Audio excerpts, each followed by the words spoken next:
नमस्कार,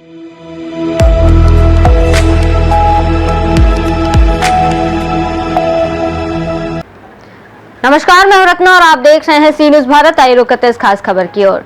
खबर मिर्जापुर के अहरौरा से है, जहां आपातकाल के 50 वर्ष पूरे होने पर क्षेत्र के लोकतंत्र रक्षक सेनानियों ने उस काले अध्याय की याद दिलाई जब तत्कालीन प्रधानमंत्री इंदिरा गांधी ने अपनी राजनीतिक कमजोरियों को छिपाने के लिए देश में आंतरिक अशांति का बहाना बनाकर आपातकाल लागू किया। इस दौरान विपक्ष की आवाज दबाई गई, प्रेस की स्वतंत्रता छीन ली गई और मानव अधिकारों का हनन हुआ। अहरौरा के सेनानियों ने इस दमन के खिलाफ रणनीति बनकर आवाज उठाई, जनता को जागरूक किया और लोकतंत्र के लिए संघर्ष किया। इन सेनानियों को उनके साहस और लोकतंत्र की रक्षा में किए गए योगदान के लिए लोकतंत्र रक्षक सेनानी का दर्जा प्रदान किया गया, जो उनके बलिदान और प्रतिबद्धता का सम्मान है। आज हम लोकतंत्र रक्षक सेनानी श्यामलाल जी के आवास पे आए हुए हैं और उनसे रूबरू होते हैं, जानते हैं कि आपातकाल में किस तरह की व्यवस्था थी। 25 जून 1975 लोकतंत्र के लिए काला दिवस था। आप उस पर क्या कहना चाहते हैं? लोकतंत्र के लिए काला दिवस तो था ही। सारे अधिकार जो है जनता के और प्रशासन के, न्यायपालिका तक के जो है अधिकार अवरुद्ध कर दिए गए थे। ये था मैंने एक प्रकार से एक व्यक्ति इंदिरा जी का या उनके बेटे संजय गांधी का वर्चस्व था। मैंने शासन प्रशासन के बड़े से बड़े अधिकारी को ये हिम्मत नहीं हो रही थी इन लोगों के आदेश के विरुद्ध जो है कुछ कर पाए। अहरौरा से कितने लोग जेल गए थे और किस लिए जेल गए थे? क्या आरोप लगा था आप लोगों को? हम लोगों को आपातकाल का मतलब 6 महीने तक गवर्नमेंट को या जो भी प्रशासनिक पद पर होते हैं, प्रधानमंत्री वगैरह या राष्ट्रपति वगैरह, उनको 6 महीने तक इमरजेंसी लगाने का अधिकार है। लेकिन यहाँ तो जो है 6 महीने को कौन कहे, 6 महीने के बाद फिर 6 महीने के बाद बढ़ाया गया, फिर 6 महीने के बाद बढ़ाया गया। तब हम लोगों को उसके विरुद्ध जो है आंदोलन करने की स्थिति बनानी पड़ी कि हम विरोध करेंगे, जेल भरेंगे, चाहे जितना बलिदान करना पड़े हम लोगों को, समय का, श्रम का, शक्ति का, शरीर का, सब करेंगे। और वह किया हम लोगों ने भरपूर। अंतमें सरकार को झुकाई के तो हम लोगों ने 75 में दम दिया। उस समय सरकार के विरुद्ध ऐसा क्या कार्य कर रहे थे आप लोग? किस तरह का योजना बना रहे थे? सरकार के खिलाफ कई योजनाएं थी। जैसे अखबारों पर उस समय प्रतिबंध लगाया हुआ था कि बगैर जो है सरकारी अधिकारियों के दिखाए बिना वो कोई माने समाचार नहीं प्रकाशित कर पाते थे। और उसके विरुद्ध हम लोगों ने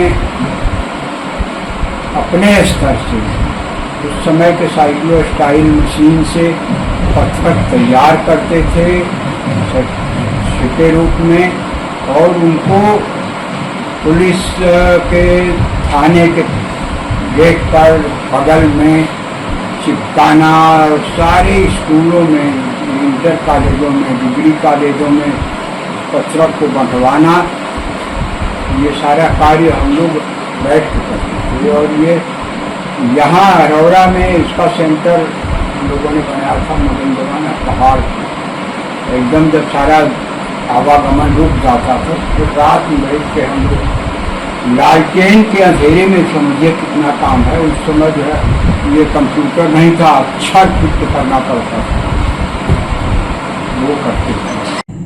आप लोगों ने किस तरह का योजना बना रहे थे सरकार के विरुद्ध? और माननीय मुख्यमंत्री जी मुलायम सिंह यादव जी ने जो सम्मान दिया, कैसा लग रहा था आप लोगों को? मुलायम सिंह यादव ने बहुत अच्छा कार्य किया। यह प्रस्ताव जब उसके पहले जो है कल्याण सिंह मुख्यमंत्री थे तो उनके सामने भी डाला गया था।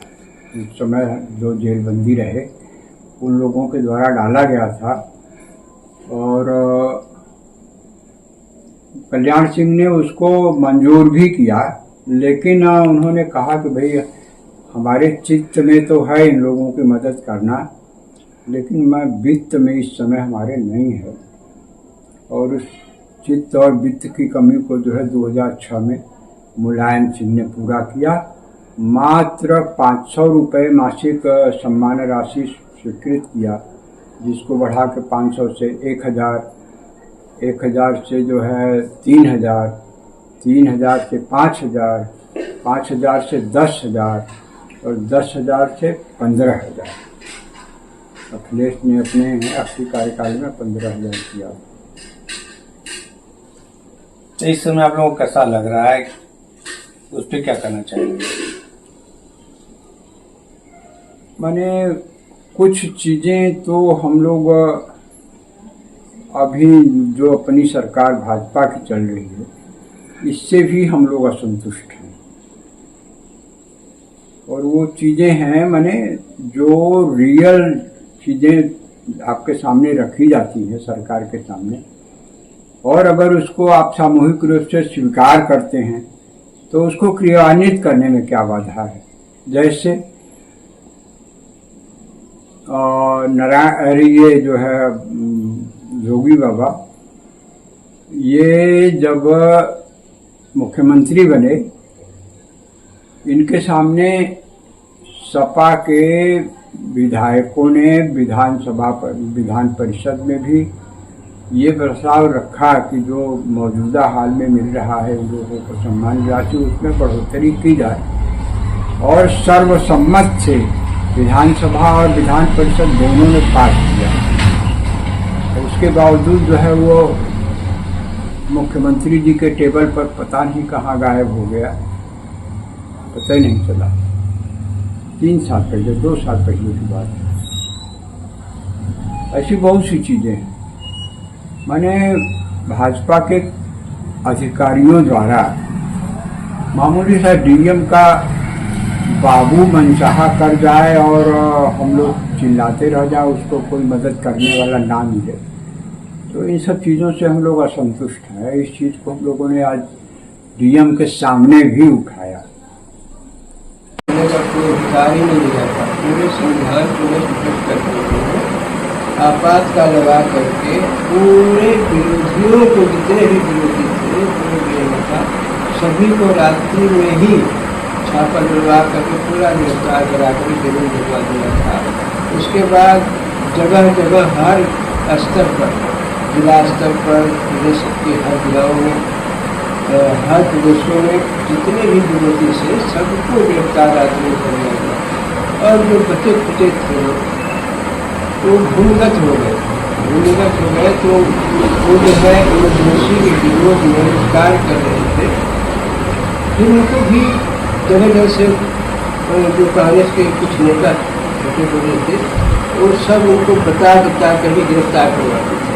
ये यहाँ पर ऐसे वो काम कर रहा है, कांग्रेस के खिलाफ काम कर रहा है, तो उनको भी छापेमार गिरफ्तार किया जाना होगा। इस प्रकार से बहुत समय बीत गया इमरजेंसी लगते हुए। तो सारे लोगों ने विचार किया कि इसको कैसे समाप्त किया जाए। तो राजनारायण भूटान वाले उन्होंने आह्वान किया था जेल भरो आंदोलन। तो जेल भरो आंदोलन शुरू हुआ। तो उसमें टोपी लोग थे, देश के हित में काम करने वाले लोग, देश रक्षक थे, समाज रक्षक थे, देश के हित में काम करने वाले थे, विशेष रूप से आरएसएस के लोग थे। और ऐसे उनको सहयोगी भी कुछ लोग मिले। तो उन्होंने सत्याग्रह किया और सत्याग्रह में जेलों को भरा गया। और इसके कारण जो है 1977 में इमरजेंसी समाप्त हुआ और देश में लोकतंत्र की बहाली भी 77 में चुना दिया। और इस प्रकार से सारे नेताओं की गिरफ्तारी में समाप्त हुई। जो भी निर्धारण लगाया गया था सबके ऊपर, वो भी समाप्त हो गया। अरोड़ा से कितने लोगों की गिरफ्तारी उस समय रही होगी? अरोड़ा से करीब 15-16 लोग गिरफ्तार हुए थे और घरों से रात्रि में ही उनको पकड़ लिया गया। अरे एक तो हमारे गांव के थे जो खेतों में हल जोतने के लिए हल चलाने गए थे, उनको जो है सब पुलिस वाले आए और पकड़ ले गए। उनसे कोई नेता होता है, इसी कोई नेता नहीं होता, लेकिन उनका नाम पता नहीं किसी ने भेज दिया, उनको भी पकड़ कर ले गए। हम तो 22 दिसंबर को हम यहाँ पर सत्याग्रह किए थे। हमारे साथ 8 लोग थे। सत्याग्रह यहाँ औरत चौक बाजार से शुरू हुआ था और थाने तक हम लोग इमरजेंसी के खिलाफ, इंदिरा गांधी के खिलाफ नारा लगाते हुए गए थे और वहाँ हम लोग को गिरफ्तार, थाने पर जाने के बाद गिरफ्तार किया गया और रात्रि में हम लोग देहात कोतवाली की गया और देहात कोतवाली में हम लोग रात भर रहे। उसके बाद सुबह हम लोगों को डीएम के यहाँ यहाँ मिलता है कोर्ट में केस किया गया और फिर लोगों को निकाला और बहुत सारे लोग बहुत ही यातनाएँ दिला। पहले हम लोग हमारे ऊपर मार नहीं पड़ी, गालियाँ तो उनकी आम बात थी, लेकिन मार नहीं पड़ी हम लोगों को। बाकी जितने भी लोग थे कोई ऐसा नहीं था कि कोई बचा, बहुत मार पड़ती थी, डंडों से पिटाई होती थी।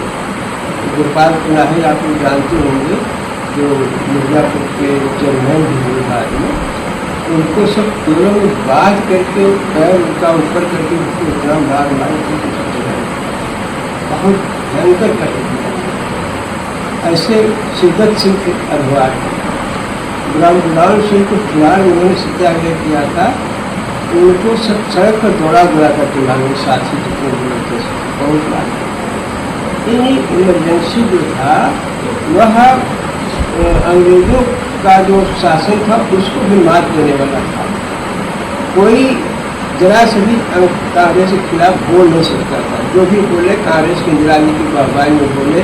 सारे पत्र पत्रिकाएँ समाचार जो भी आता था उसमें सारा का सारा इंदिरा गांधी का कोई गान ही कर होता था। बाकी उसमें वो क्या कहते हैं वो लगा हुआ था, वो धारा होता है कि उसमें कुछ समाचार छप नहीं पाता। तो इस प्रकार से इमरजेंसी जो है बड़ा कष्टकर कार्य था और सरकार से हम लोगों को कोई इच्छा नहीं थी, हम लोग मांग क्या करेंगे।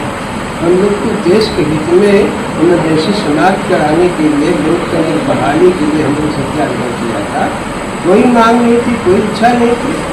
तो आदरणीय माननीय मुलायम सिंह जी ने वो उनके विचार में आया कि उनको सम्मानित किया जाए।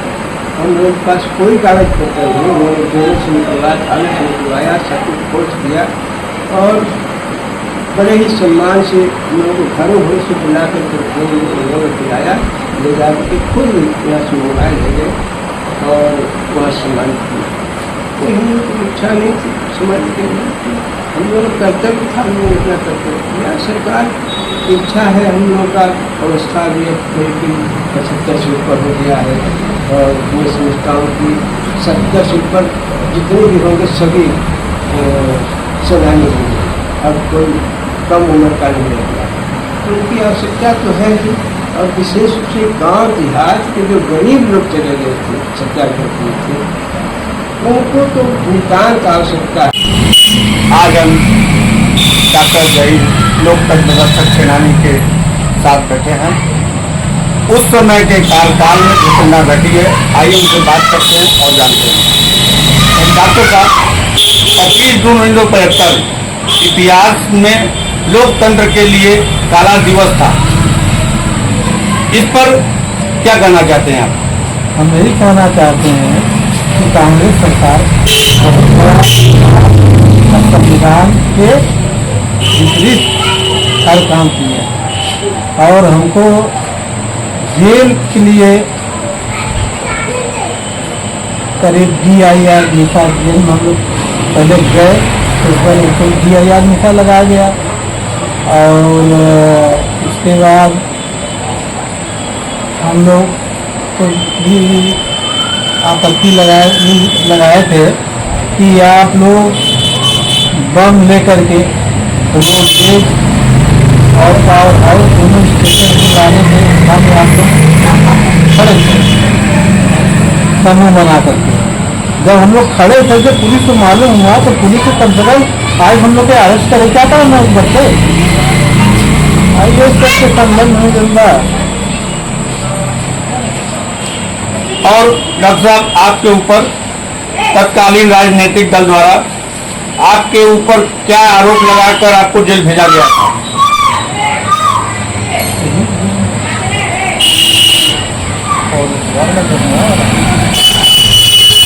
क्या क्या था बताइए। हम लोग क्या आपत्ति लगा रहे हैं कि तुम लोग बम और लेकर के रोडवेज और पावर हाउस के उड़ाने के चक्कर में पड़े थे। जब पुलिस को पता लगा तो हम लोग गिरफ्तार करने वहाँ चले आए। तो आप लोग कितने लोग गिरफ्तार हुए? अरे हम लोग कितने दिनों के लिए जेल गए? करीब 3 महीना करीब नहीं 3 महीना करीब रहा। कितने की संख्या थी आप लोगों? यहाँ से तो कम से कम 20-25-30 लोग थे।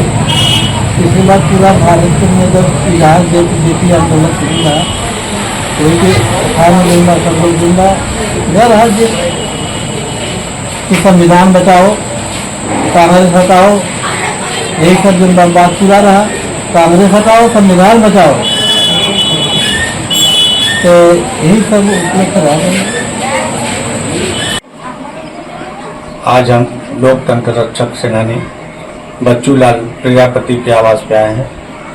आइए उनसे बात करते हैं और जानते हैं आपातकाल का क्या कैसा रहा। 25 जून 1975 लोकतंत्र में काला दिवस, उस पर आप क्या कहना चाहते हैं? ये काला दिवस जो है उस समय का बहुत ही बड़ा दुर्दांत दुर्दशा युक्त समय था, जिसमें सभी सेनानी या यूं कहें कि जितने विपक्ष के लोग थे सत्ता पक्ष से अलग सबों की बड़ी दयनीय दशा थी। अनायास अकारण बगैर किसी अभियोग के उनको पकड़ना, उनको यातना देना, उनको जेल भेजना, उनको प्रताड़ित करना, ये स्थिति थी उस समय की। आप किस संगठन से जुड़े थे और कैसे आपको पुलिस ने क्या आरोप लगाकर, राजनीतिक दलों द्वारा क्या आरोप लगवा के आप लोगों को जेल भेजा गया? हम आरएसएस भारतीय मजदूर संघ जन संघ उस समय था, उससे जुड़े थे। उसी के अनुसांगिक शाखा भारतीय मजदूर संघ में होल टाइमर थे उस समय के लिए और रेणुकूट में रहते थे। उसी पीरियड में ये मतलब वारदात हुआ, वारंटेड हुए और 2-3 महीने तक भूमिगत रहे। उसके बाद पुलिस का बहुत बड़ा दबाव दबिश पड़ते पड़ते परिवार के लोग तंग आ गए तो अपनी गिरफ्तारी कुछ अपने लोगों के साथ मिलकर लिए। चुनार थाने पर हमारी गिरफ्तारी हुई। सरकार विरोधी नारे लगाए, आपातकाल विरोधी भाषण किए। पुलिस पीएससी द्वारा हम लोगों को मारपीट करके बंद किया गया। ये स्थिति थी उस समय। आप लोग सरकार के विपक्ष क्या कर रहे थे? मतलब कैसे आप लोगों को जेल जाना पड़ा? क्या आपके ऊपर आरोप लगा और कितने लोग यहाँ से गए आप लोग साथ में? हम लोग 15 लोग साथ में थे और उसके बाद सरकार विरोधी आपातकाल विरोधी नारे लगा रहे थे, गिरफ्तारी देने के लिए गए थे और अभियोग लगा था कि रेल की पटरी उखाड़ रहे थे, खाना फूंकने जा रहे थे। थाने पर चढ़ाई करने के लिए आगे बढ़े कि पुलिस उनको गिरफ्तार कर ली। ये चार्जशीट में अभियोग था। आप लोगों को पूर्व मुख्यमंत्री मुलायम सिंह यादव जी की तरफ से सम्मान दिया गया था और अब तक क्या उस सम्मान पे क्या आप लोगों को कैसा लग रहा है, इस पे क्या करना चाहेंगे? माननीय मुलायम सिंह ने जो कुछ किया वो अति प्रशंसनीय है और उसको कोई अगर भूल जाए तो वो मनुष्य नहीं हो सकता, अमानुष हो सकता है। क्योंकि उन्होंने जो त्याग किया, जो सम्मान किया और जितना कहा जाए कम है उनकी प्रशंसा में। उन्होंने बहुत कुछ किया, उसी के नक्शे कदम पर आज सरकार बिल्कुल नहीं चल रही है। हालांकि उन्होंने जो कुछ किया है वही अब तक बरकरार है। वो इस जो सब कुछ गंवा चुके थे लोकतंत्र सेनानी और आज भी उनकी दशा बहुत लोगों की इतनी दुर्दशा की है, इतनी दयनीय है कि वो आज भी अपने पैर पर नहीं है, वृद्ध हो गए हैं, पेंशन भी समय से नहीं मिल पाता है जैसे तैसे मतलब जी रहे हैं लोग। बहुत कुछ नुकसान हुआ, कई कई महीने जेल में रहे, घर में कोई बीमार पड़ा, बच्चा पैदा हुआ, किसी की माँ मर गई, किसी का बाप मर गया, मतलब उनका कोई अता पता नहीं कि वो कहाँ है। कितने लोग तो लापता हो गए, आज तक उनका पता नहीं कहाँ गए। यही स्थिति थी। आप क्या चाहते हैं? हम लोग चाहते हैं कि सरकार जो है संविधान के अनुकूल चले और जो सम्मान मिला है उनका अपमान न हो, उनको सम्मान बराबर उत्तरोत्तर दिया जाना चाहिए और हो सके तो उनके लिए कुछ आरक्षण निर्धारित कर दे ताकि पढ़े लिखे बच्चे कहीं एडजस्ट हो जाए, हैं? उनका वो दिन थोड़ा वापस आ जाए जो बिगड़ा हुआ है। ये थे हमारे लोकतंत्र रक्षक सेनानी बच्चूलाल प्रजापति जी, जिन्होंने समय से वेतन न मिलने का आरोप लगाया और सरकार से गुहार लगाई।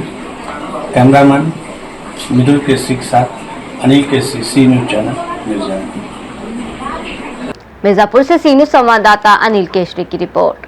आपातकाल के 50 वर्ष पूरे होने पर अहरौरा के लोकतंत्र रक्षक सेनानी अपनी उपलब्धियों को याद करते हुए लोकतंत्र की अहमियत पर जोर दे रहे हैं और आने वाली पीढ़ियों को जागरूक करने का संकल्प ले रहे हैं। इस खास रिपोर्ट में फिलहाल इतना ही। देश और दुनिया की तमाम बड़ी खबरों के लिए देखते रहिए सी न्यूज भारत।